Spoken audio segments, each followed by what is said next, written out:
Hello, everyone. So nice to see all these faces. Um, this is our first time doing this. So if there are any hitches, do forgive us. It took a while even for us to get this set up. But we're so excited. This is the first of our Hello Zafigo panels, and kind of experimental. We want to see how it works. And of course, you know why we're doing this. It's because nowadays we're all locked in, which is not a bad thing, because that is the only way that we can control this terrible, terrible pandemic. So we're all staying in, but finding creative ways to still reach out. And for us at Zafigo, it's very important that we reach out to our community of women travelers, people that we've been inspiring, hopefully, and encouraging to travel everywhere, and with lots of tips for safety and all that. But the trouble is, as a travel website, travel has completely more or less collapsed. You can't really go anywhere. There are virtually no airlines, no hotels to stay in, restaurants, cafes, all closed down. And it's necessary, but it is a little bit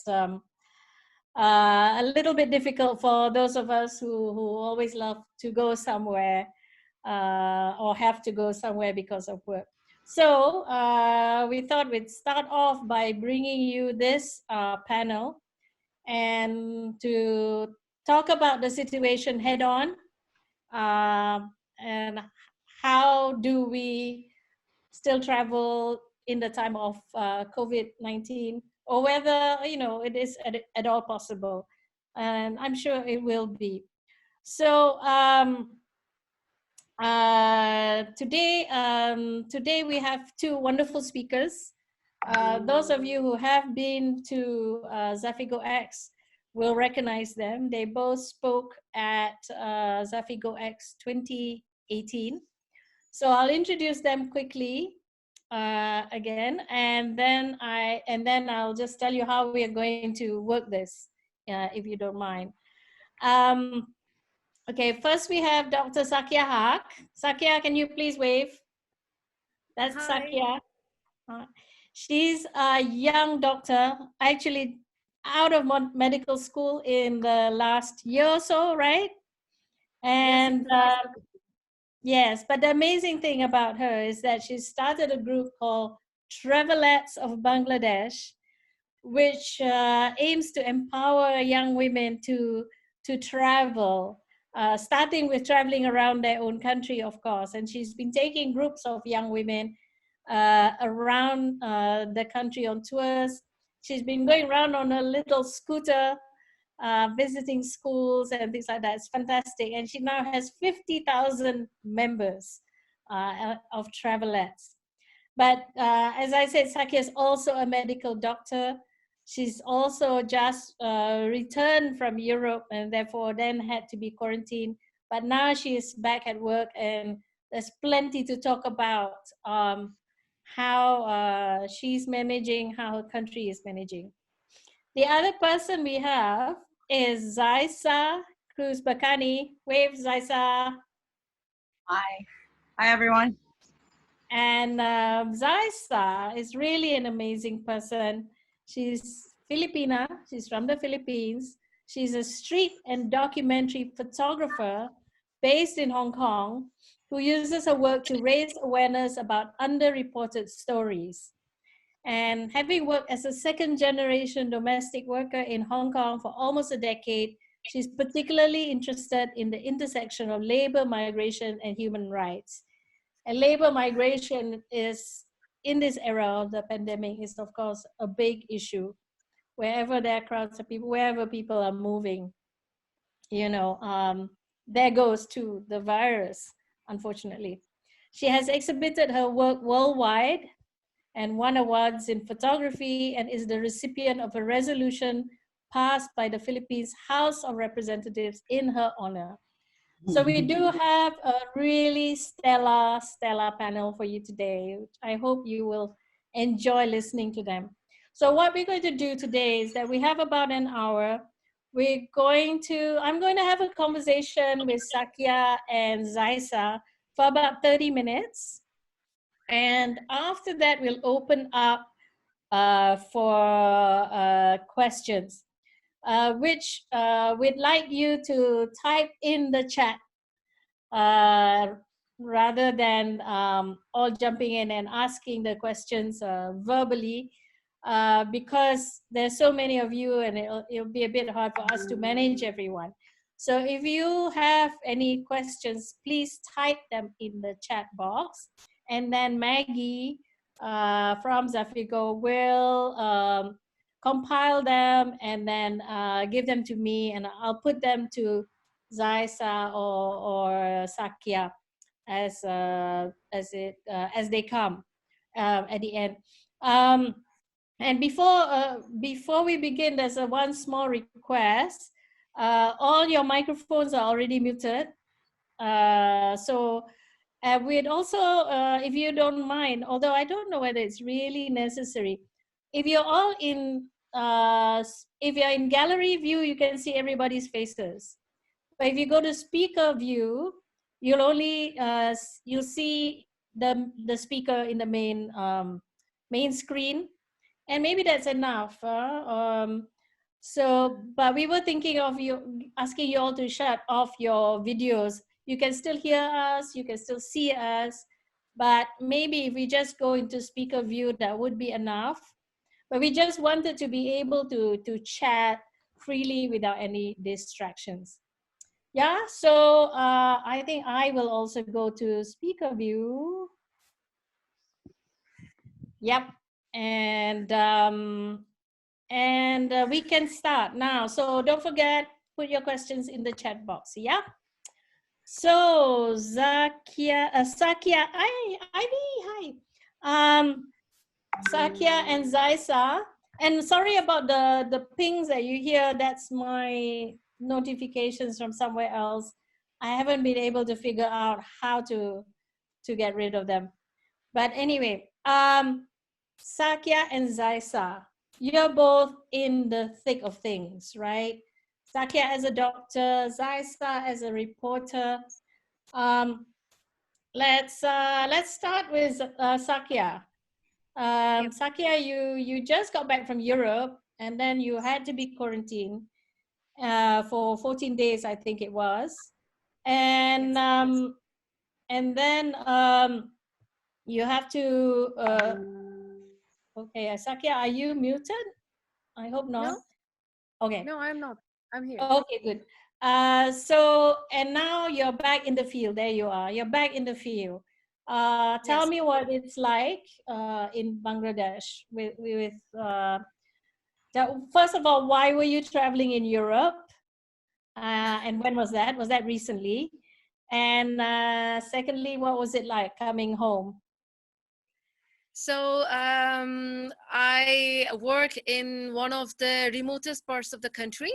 It's in actually the southern eastern point of Bangladesh.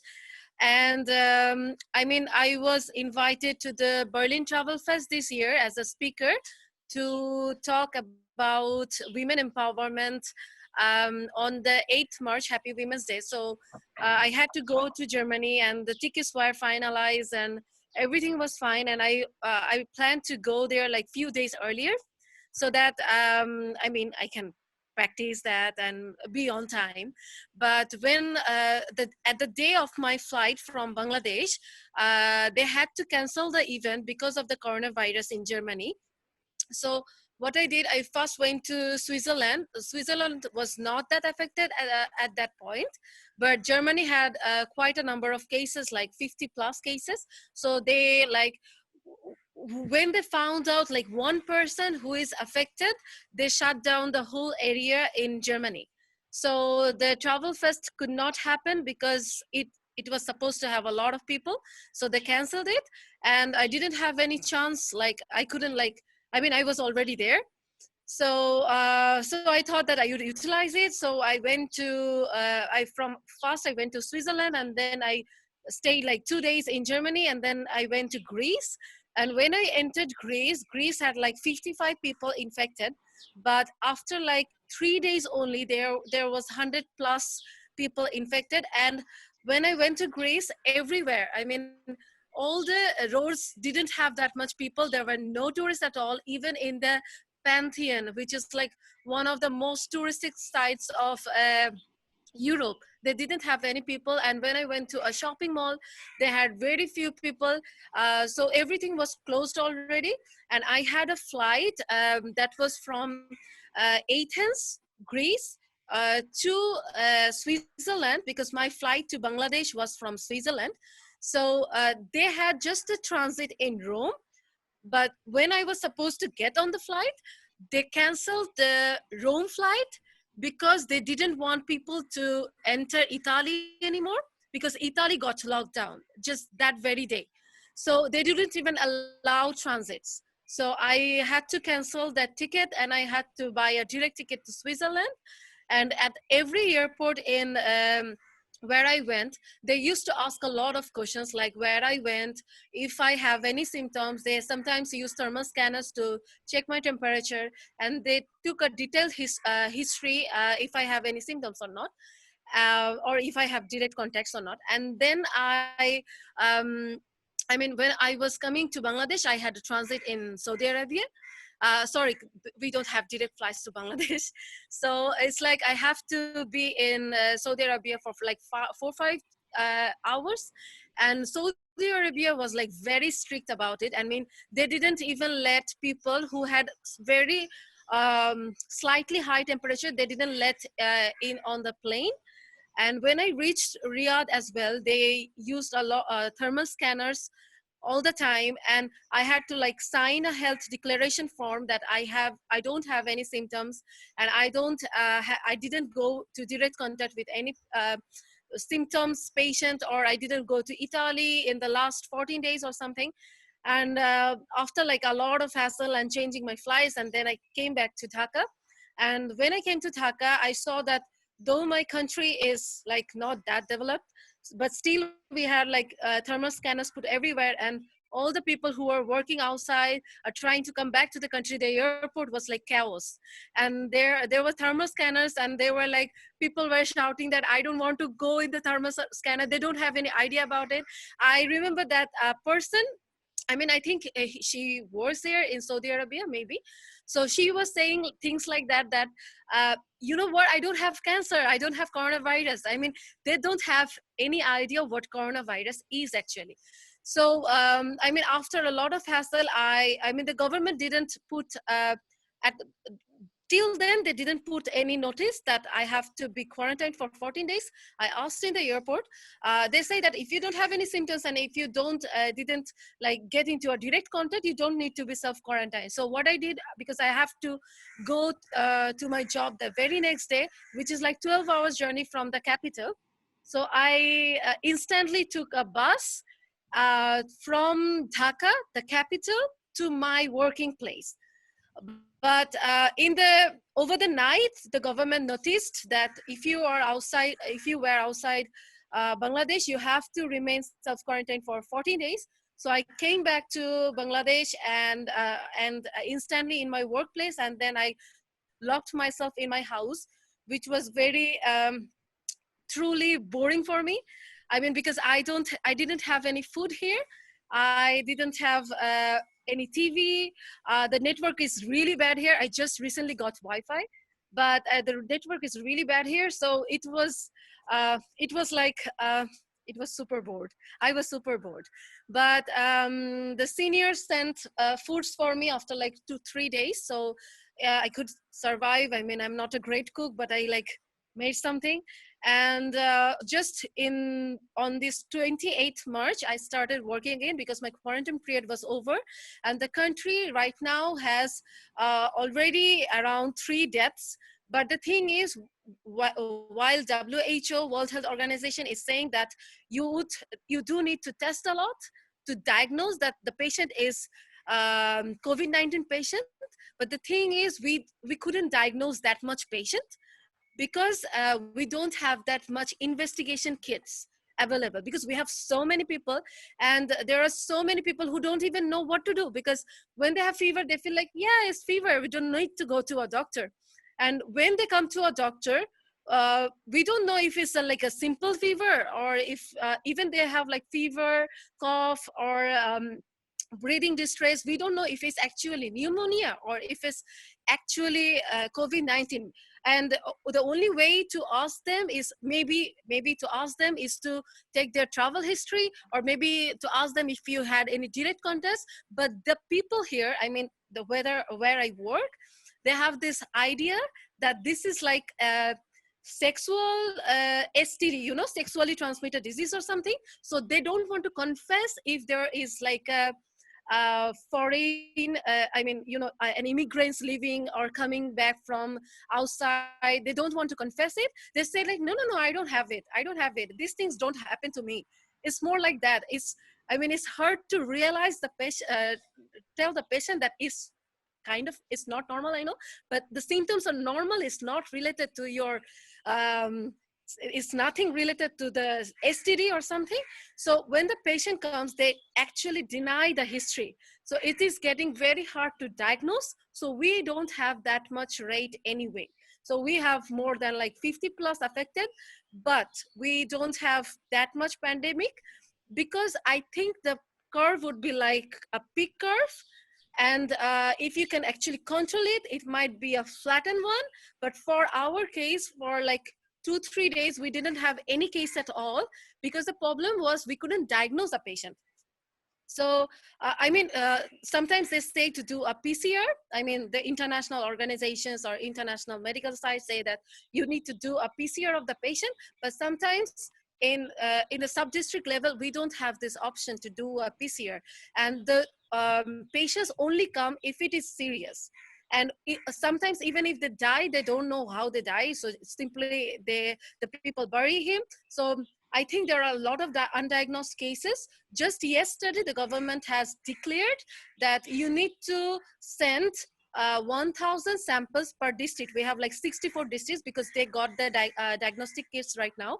But again, there are some problems that how would we know that if it's like a COVID-19 patient, if he or she doesn't tell us that if she got a direct contact or not. But again, right now, I think it's more into community transmission already. So we don't know if anyone is a COVID-19 patient. And actually, I don't know if I'm actually infected by patients or not. So we don't have any kind of face mask to wear. And the face mask we have in our country is not enough to like contain the virus or like remove the virus, because the virus is like only 120 nanometer and it can protect us from dust, but not a virus. And we don't have a gown, we don't have sterile options. Even if the government wanted to arrange it, it would be really hard because there's so many doctors and so many patients. And because the patients don't have any kind of history, and just last night, a patient died, like a 70 plus year patient died with respiratory distress. But right now the government is, I mean the IEDCR that we call, is collecting the sample if he or she is affected by coronavirus or not, and we would know it by tomorrow. So we don't know if he or she affected others as well. So Yeah. it is like quite a situation here. Yeah. So I don't know what will happen. Wow, Sakia, I mean, it's scary just to hear that from you, because right, Bangladesh is the densest country in the world. A lot of people, I think 100 million people more, Yes. crowded into a fairly small space. And yeah, we have the same problem here of some people not wanting to say where they have been, etc., and not wanting to come for testing because they're so afraid of being isolated and all that. But otherwise you don't know how to. I move on to Xyza. Xyza, you've been covering the epidemic in the Philippines, and I just saw a great article that you did. I just saw a great article that you did about rural nurses in the Philippines who are, you know, trying to treat people, but they themselves have no protection. Do you want to talk about what you've been seeing in the Philippines, Xyza? Yeah. Hi everyone. Thank you for attending this Zoom meeting. I'm sorry for the noise. Uh, yeah. So I've been out for work since the beginning of lockdown. So I came from Hong Kong. It feels like I'm running away from the coronavirus because I was in Hong Kong when it happened. So I left and went to the Philippines to to just get away from it. But then it followed me here. I'm not saying that I'm the cause of it, but it followed me here. So I haven't been really traveling since February, and it's something that is um, that is new because I'm always used to traveling. Okay, so I've been outside and working on stories about our frontliners in the Philippines, about nurses and doctors who are not well protected because, well, we're still a developing country, just like Bangladesh. So I decided to go out because um, I just can't stay put. Maybe not being able to travel for like 2 months, it is driving me crazy. And I do believe that these stories needs to be heard or seen because it's coming from rural areas. All the news are coming out from the cities. So I went out and documented these amazing nurses who are working without using cloth masks, without proper protection. And it just got published on CNN. And I hope you guys check it out. But yeah, we are living in a very strange times nowadays. And I hope we all survive it. Yeah. Thank you, Jaisa. I mean, a lot of everything we have to do is based on information that we get. So, I mean, do you feel like in the Philippines you're getting the right information? And also to Sakia, you know, in Bangladesh, are people getting educated about it? Because I realize that some people, the way people react is always based on the information they get, right? Yeah. And so, yeah, so I mean, are there things on TV, radio, whatever, about the virus and telling people how to take care? So the government, to be fair with them, are doing their all they might to inform the people about the coronavirus. I mean, all the networks are just like keep on playing informational ads about how to prevent coronavirus, what it is, or any information from the World Health Organization about the virus. But the problem is because of the very rampant fake news on social media, and we can't really avoid it. Some people will make up stories just to earn money because, as they say, when there's danger, some people sees it as opportunity. So there are still some fake news going around about coronavirus, especially the cure or how to avoid it or how not to get it. But our government passed a rule about against fake news about corona. So if you go around and spread fake news, they might charge you with something, which is a little bit dangerous because there's no clear definition of what is fake news.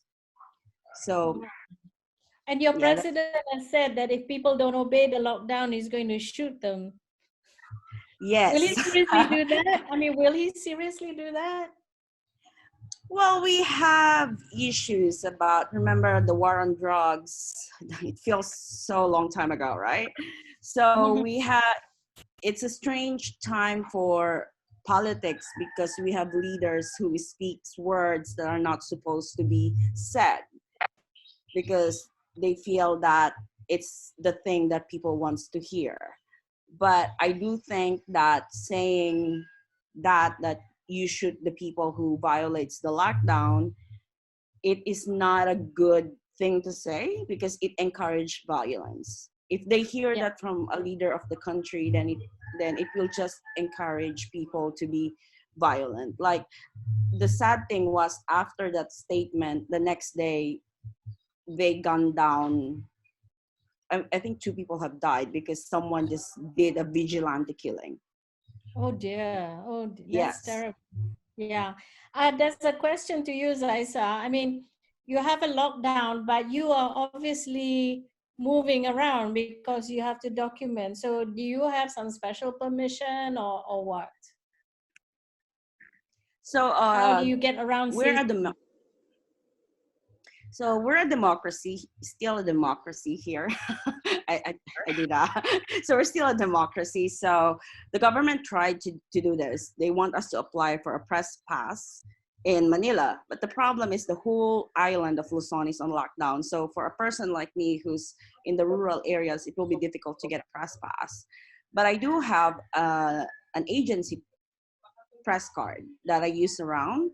So it's easy for me to move around the area. And because I grew up here, I know everyone, and they know who I am. So it's easier for me to get access. But I'm planning to go to Manila for another project, and I was thinking of complying to the government request of getting a press pass, because the checkpoints will not allow me to go in. And how do I prepare when I go out? I've lived in Hong Kong for like more than like 15 years, so being paranoid about viruses is part of me because of SARS era. So in our house in Hong Kong, PPE, or personal protection equipment, is part of the household. So even before everyone are panicking to buy masks, we already have masks. It's like a part of our household. So before I go out, I make sure that I have an N95. I end up apologizing to doctors and nurses because they are not using N95 and I'm wearing one. And I feel really guilty about it. But my father is 60 plus, so he's at risk, and I don't want to get sick too, you know. So I wear N95 mask. I have proper protection. I wear a face shield, an eye shield. I also wear, if I do need to go to a hospital, I have a body shield. I have the complete personal protection equipment, but I don't still have Wow. the hazmat suit, which I need to get soon. So Wow. yeah, That's real privilege actually, because in places like Sakia doesn't have that. It's really unequal, isn't it? The this whole situation, where some people have access and some people don't. So Sakia, Yeah. do you have any special? I mean, you go from your house to the hospital. Is that far? Is that I've heard stories though of people being suspicious of doctors and thinking of doctors as carriers of the virus. Have Yes. you had to face that?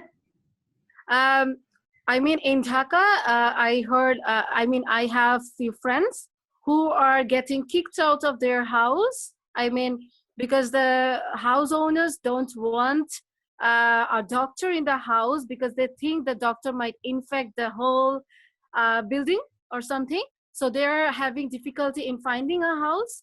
But here where I work, the hospital is like, I can actually see the hospital if I look there. So it's like really close. So it doesn't have any problem. But right now the government has um, told all the districts that they should have an ambulance ready for the doctors, so that the ambulance, if the ambulance is free, they can like take the doctors from here to there. But the doctors are not, are not well appreciated enough. And this is like a country, I think it would be wise to say that the country is full of rumors. By rumors, I mean, when I came back on the first day, I heard rumors that a special kind of leaf, I don't know the translation exactly. So that special kind of leaf can cure corona. And the next day, every tree having that leaf was cut down. And Oh dear. just It's like 2 days, it's like just like Indians 2 days. think that drinking rasam will help them, you know. Oh yeah, yeah. They drink cow's urine Oh, because they think they would fight corona. And here, just like few days ago, there was like a rumor that a baby was born, and it stood up and said that if you drink really really hot tea, it would it would like stop the still, prevention of corona. So yes, kill the corona. And the next day, I mean, everyone was having hot tea and stuff. I mean, it's the country is full of rumors. And also there was a test about, you know, the hydroxychloroquine can prevent cancer. I mean, it was a trial going on all over the world, and our market is now doesn't have any kind of hydroxychloroquine in the market. The pharmacists don't have it at all because everyone bought it, and the stock is out in the country. Everyone brought, I mean, that, that yeah, whatever that's trial is actually coming for out, they're using it. malaria, right? And Yes, it's still in testing and nobody knows for sure. Yeah, at least you have rumors about drinking hot tea. Here we had the Minister of Health saying drink hot water, and had to be debunked by experts, you know, rather embarrassing. Okay, there are looking for more questions. Please, you know, keep your questions coming if you have them. So, in the course of your work, both Xyza and Sakia, you know, are you still staying connected with your family? And I mean, are you all alone? I mean, Sakia, you're far away from your family, I think, aren't you? yes. The capital from here is 12 hours by bus, and the other way is flight. So it's impossible right now to go back to Dhaka, and I would not go there because my mom lives there, and I don't want her to get affected because she is 50 plus, and my mom is safe. She is under quarantine. She locked herself in the house, and Why did so she lock herself in the house?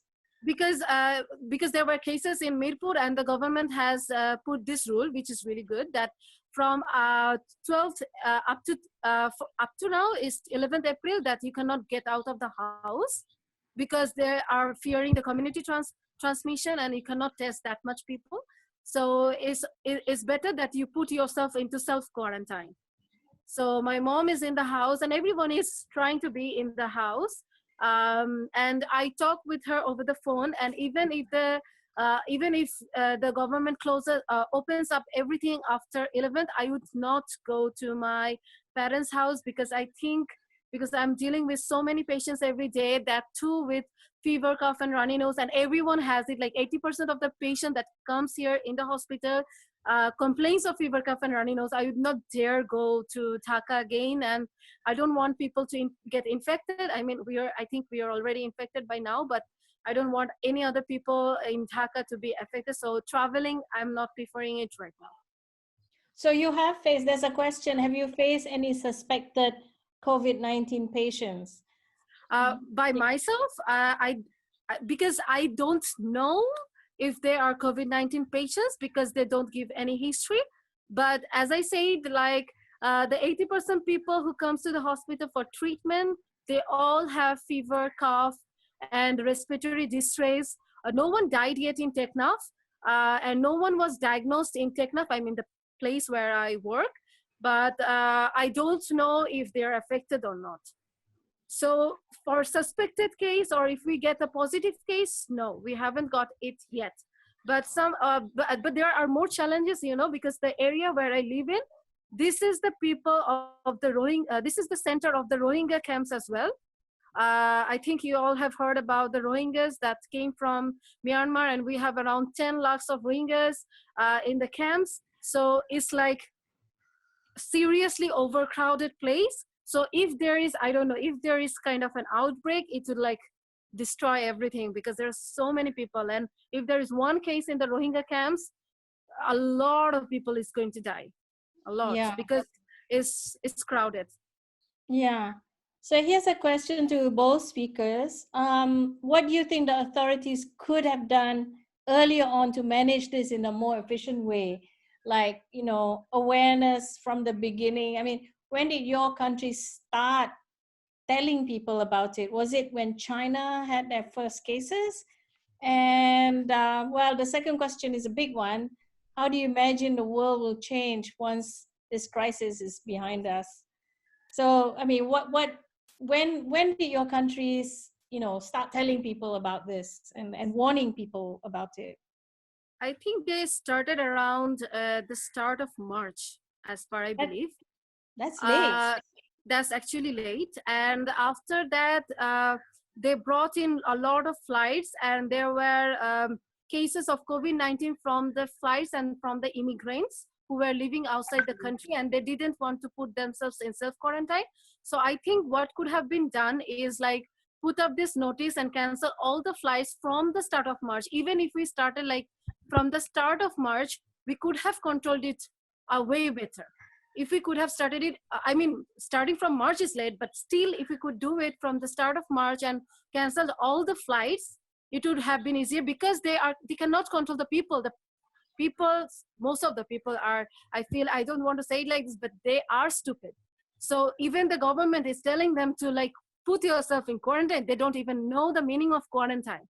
So quarantine and isolation are really hard words for them, because a lot of people are uneducated here. So even there was a rumor around here that I am the virus affected doctor, so people should stay away from me. It was like a rumor, and I had to like work a lot to put off the rumor as well. So if they could have canceled the flights, I think Bangladesh should have been a better position right now. Yeah, but there are probably overseas workers, Bangladeshi workers overseas, who are being basically kicked out also, right? Of the yeah, that is like a both end situation. They want to come back to the country, and it's their right to come to the country as well. But I think what the government could have done is like put them in a strict quarantine zone after they come back. I mean, when they enter the airport, they could have taken them into a strict quarantine zone, and they didn't. They did try to take them to the strict quarantine zone, but it didn't happen. People were shouting, and they were like, "Yeah, I would go back to my home, and I would put myself in self quarantine." And the next day, there were videos in the news channel that they are riding motorcycle with their wives. It is like it was hilarious and sad at the same time. Yeah, it's difficult. So, one question in how do we move around in KL? There are roadblocks. Now, police and the army actually are trying to maintain this people's movements, trying to control people's movement. In Malaysia, it's called a movement control order. Xyza. The Philippines is a very military country as well. So maybe it's not abnormal to see soldiers everywhere. It is a bit for us. Is that the case in the Philippines with roadblocks everywhere? Oh yeah, we now have a web of checkpoints in the entire island of Luzon. So for context, there's like almost 60 million people in Luzon. So there's like a lot of checkpoints everywhere. For the question that what do you think the authorities could have done earlier to manage this, I do think that most of the governments around the world ignored the warning from China. Because when it was happening in China, it was ravaging China. I don't think that they feel that the virus will arrive in their countries. Like, for example, in the Philippines alone, we have a lot of Chinese workers from Wuhan and different parts of China, because, well, our president is very friendly with China, and so people are already warning, but he didn't close the border. It was still open for Chinese people to come in and out, which, okay, let's forgive that because we cannot go back to that. But I do think that when it was happening in China, countries should have prepared with ventilators, with PPEs. You know what I mean? Like, they could have started preparing for this, because this is a virus. Even though we close borders, there will be a way for it to arrive in the country. There will be one person who's a carrier who will bring it to your country. You cannot stop people from entering their own countries. I don't think that's legal.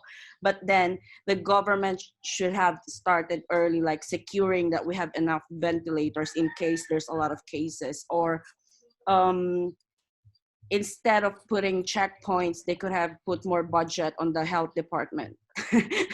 They could have raised the salaries of our healthcare workers. And because the US now is opening the door for doctors and healthcare workers from developing countries, a lot of these healthcare workers will leave developing countries. And what's going to happen to Southeast Asia if that happens?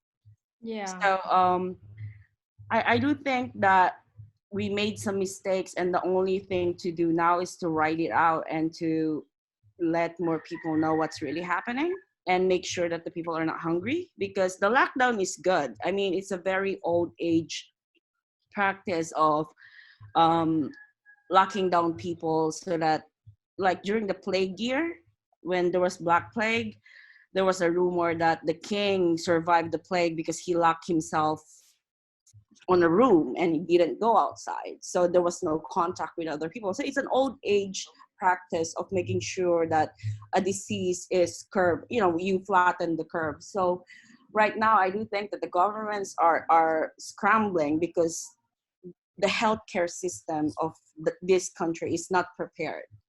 So it's like, it's like when it's gonna happen, no matter what, we just need to write it out. And yeah, I that's my thing. Yeah, I mean, the thing is, it seems like nobody was prepared. Nobody heeded warning. I mean, look at the US and the UK, they all sort of thought this is some Far Eastern disease and won't affect us. And then lo and Yes. behold, I've seen some horrific pictures of hospitals in New York, people lying in the corridors, and it looks so third world, So I guess in that way we are equal all around the world. So, but are you staying in your family home? So you are, with your family? Yeah, unfortunately, I cannot afford to stay in another place. So I haven't been really in the same room as my dad. Like, like, well, it's good that my dad is a little bit paranoid as well, because before I even enter our gate, he sprays me with like alcohol from head to foot. Like, seriously, like he was like, nope, you cannot come in. So he sprays me alcohol from head to foot, and then I run to the shower. The things that I use never even go inside our house. I left it outside all the time just to protect him, and I maintain a distance from him. So all I need to do now is keep yelling at him not to go out, because he's a little bit like, oh, maybe it's okay now, maybe it's okay to go out. And I'm like, don't make me worry. It's not about you catching the disease, it's about me dying of worrying about you. So that's the thing, it's trying to be safe outside and trying to make sure that my family is also safe. Yeah, that's like my stress right now. Yeah, I think that's all our stress, Yeah.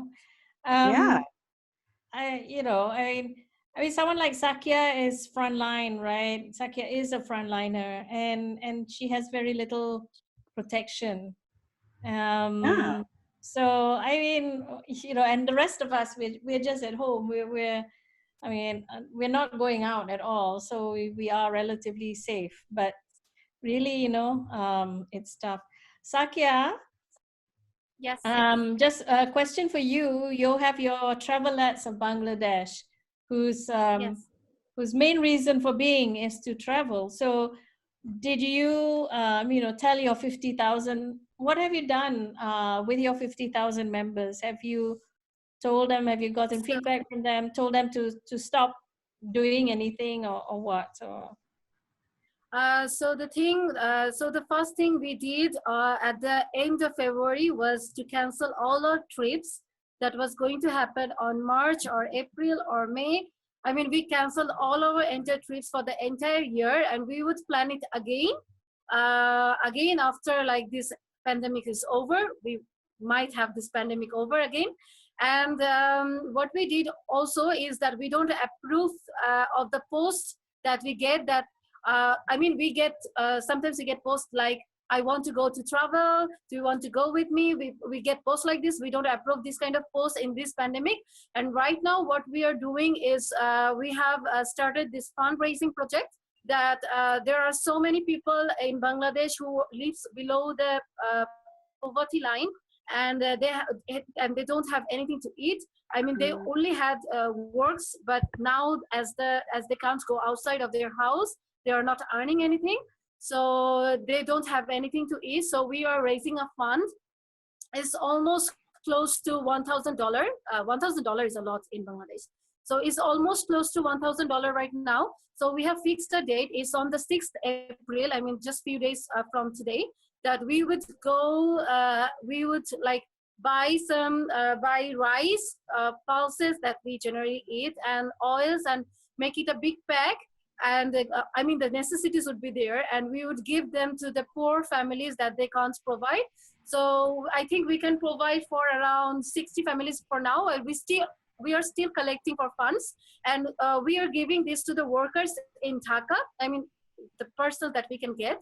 And also we are in Sylhet. I mean, it's also in a remote part of the country. There are so many people who lives in kind of an island, and they don't have anything to yet eat, or they don't have any work. And it's also a tourist spot, and they also already helped us a lot when we wanted to travel. I mean, when we girls go to travel, they gave us a lot of security. So I think we owe them this much, that we give them some food to eat. So we have collected this money, when we are already collecting. So on 6th April, hopefully there are like 60 families there, 60 really poor families. So we are going to, on behalf of the Travelers of Bangladesh, we are going to give them the necessities so that they can survive and they can eat and feed their families. So that is our plan for Travelers of Bangladesh right now. Great. So there's also a question, is the government giving any relief packages to ease the burden Yes. of people? Yeah. Because they can't work, a lot of them. So the government has actually opened the relief package system. But the thing is like, there are so many people, it is hard for the government as well to feed all that people.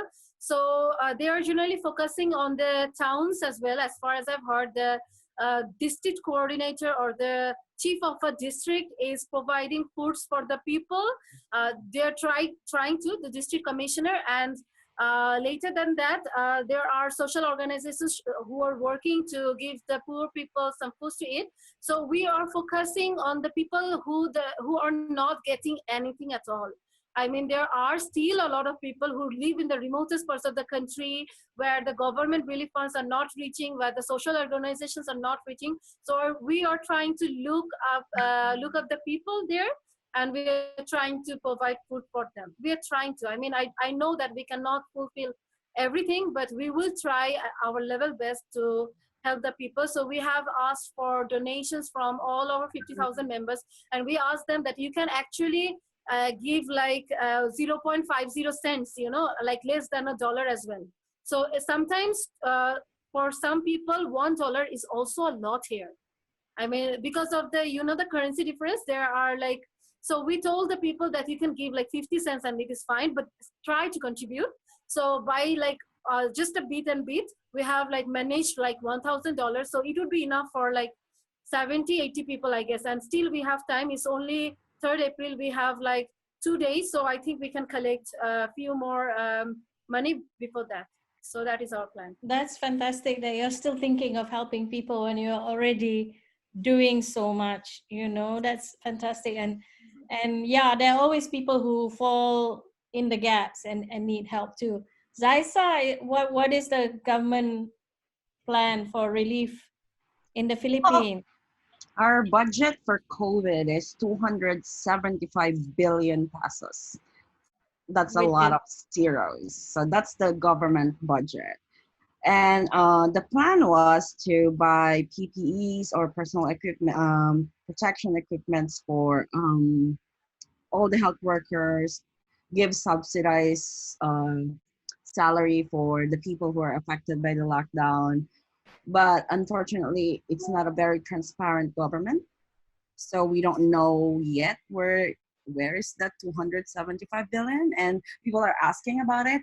But I can speak about how the local government here is doing their part, because the way our government works is national and then it goes to local government units. So in our part, they are doing really well, and they've been giving out relief goods to people. And I love that they're giving away vegetables, rice and vegetables instead of canned goods, because farmers are suffering as well, because of the web checkpoints, they cannot go out and sell their products, so they end up donating it, or the local government buying it in a lower price, but at least they still get something.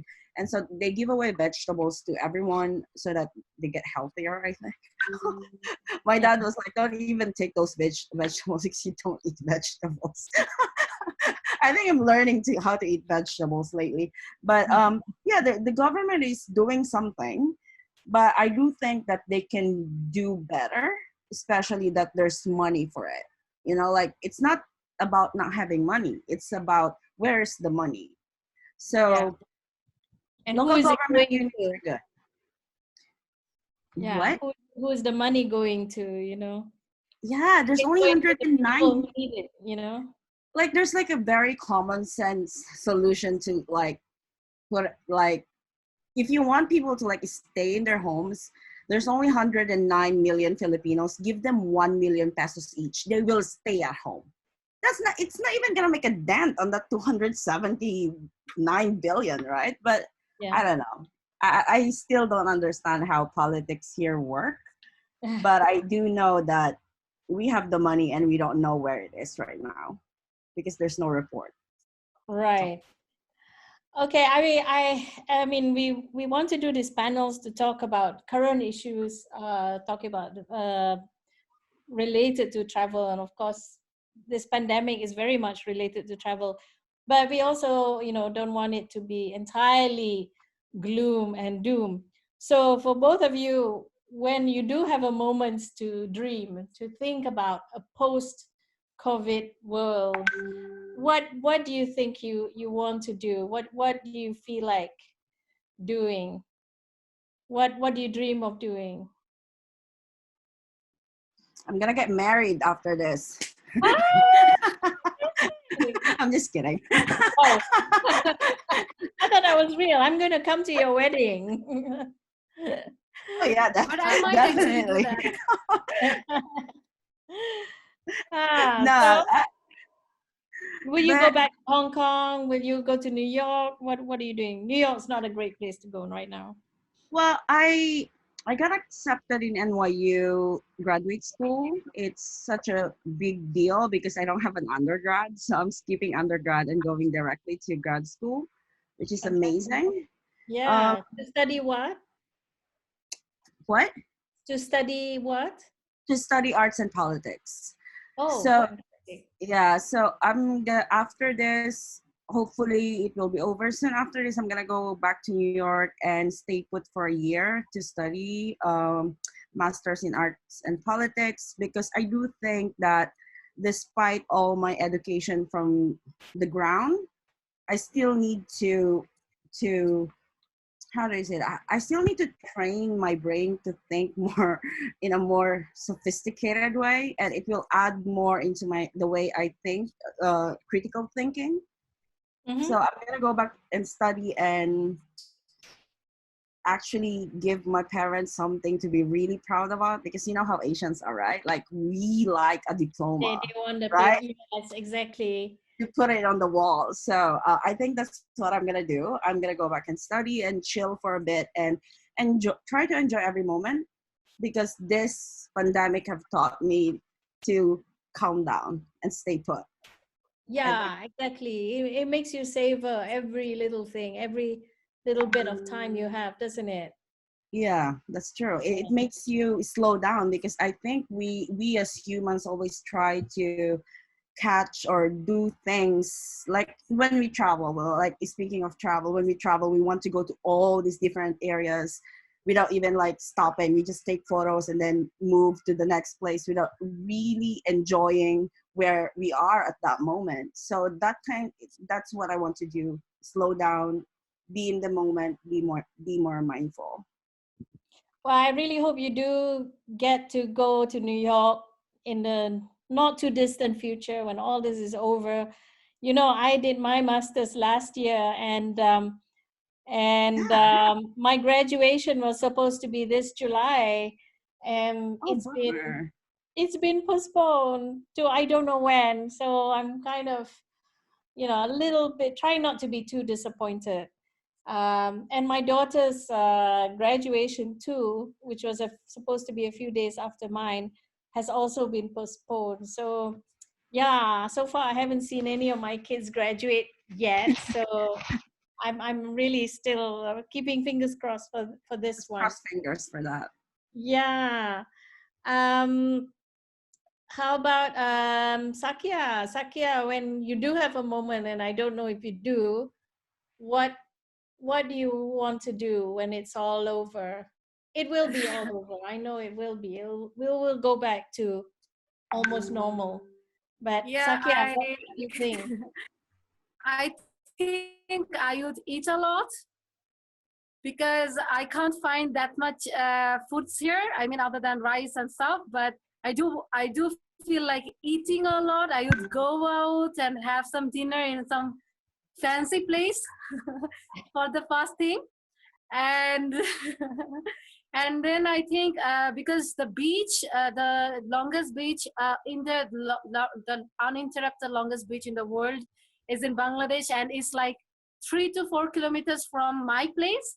So I do feel like going to the beach and like relax myself for one day and maybe travel a bit for like 3 to 4 days. But I think I'm sure that I will not get any leave after this because I already got a vacation for the Europe trip. So no vacation for me in this entire year. So and maybe this year I might get married. Ah, So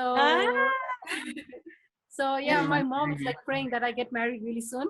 So let's see. So is that there is a like candidate? Is there a candidate? yeah, there is one candidate. Yeah. Ah, well, God willing, we all come for it. Yeah. I would obviously invite you after this is all over and we fix a date. Can you say something about hope? What is your hope for the future? What do you think this I whole thing has shown us that we need to put right?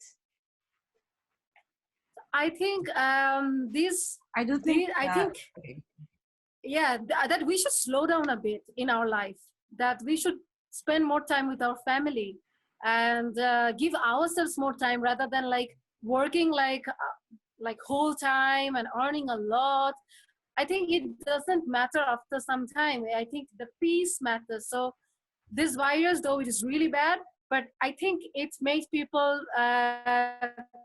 realize what family is, make the bonds more stronger, and miss people. So among all this chaos of life, people don't have time to miss other people and to relax a bit and to see what they actually really want and be a bit at peace. So I think this virus and this slowing down of the world, I hope it really ends soon, but I think that was might necessary for some people to know what they want in life.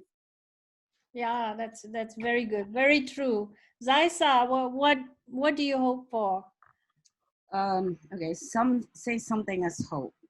So, what is something positive about this? Have you noticed how clear the skies are lately? Have you Yeah. noticed the stars? So, if there's something, the silver lining of all of this is our nature has been really taking a break from all the abuse that we do, the climate change and all. And I do think that we humans are very resilient. We will write this out. We will pass through this. It will also make us more aware of our choices when it comes to our civil choices. Like when we vote, we know now what kind of politician who we shouldn't be voting for. We know now that our choices actually matters. So I do think that it will awaken a lot of people and it will make people ask for more accountability from their government. So that's something hopeful about this. And I do think that we'll survive this. You know, we just need to ride this out, and I do think that we need to say I love you to more to people that we love, because I think the saddest part about this now is the regret that we didn't say the things we want to say to our loved ones way back. You know? Yeah, that's great. And really a lot of food for thought. I think we're all realizing that now, you know, not being able to, some of us are not able to be with our loved ones, and it's kind of sad, especially when if they get sick, right? So anyway, we are at the end of our first ever panel. I think Sakia and Xyza, thank you so much for your input.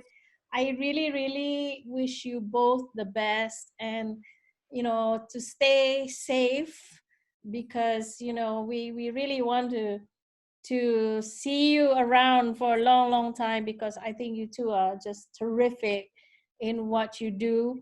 I'd also like to thank everyone for joining in. And also, okay, I've just been told, can everyone switch on your cameras? Because we want to take a photo. Those of you who are not on, we want to take a photo, a group photo of all of you. I guess someone will. I don't know who. Maggie will take a photo. So please put on your cameras and look as glamorous as you want. And somebody somewhere will say cheese or something. I don't know. Where are all these other cameras? Josie, put on your camera. Kuzai, Ivy, Nabila, and who's E Leong? Put on Jay. I see some people can let go their hair. I put on lipstick. Hi Joe. Hi Joe. You just came back from the gym, did you? No. That's who's that? Yeah, hi, and one more person here, Zai. Bring your baby on, Zai. Kuzai. Okay. Maggie, are you doing this? I don't see you. Okay, everybody, get ready to smile. There you are. Get ready to smile. Ready? Liza, look up.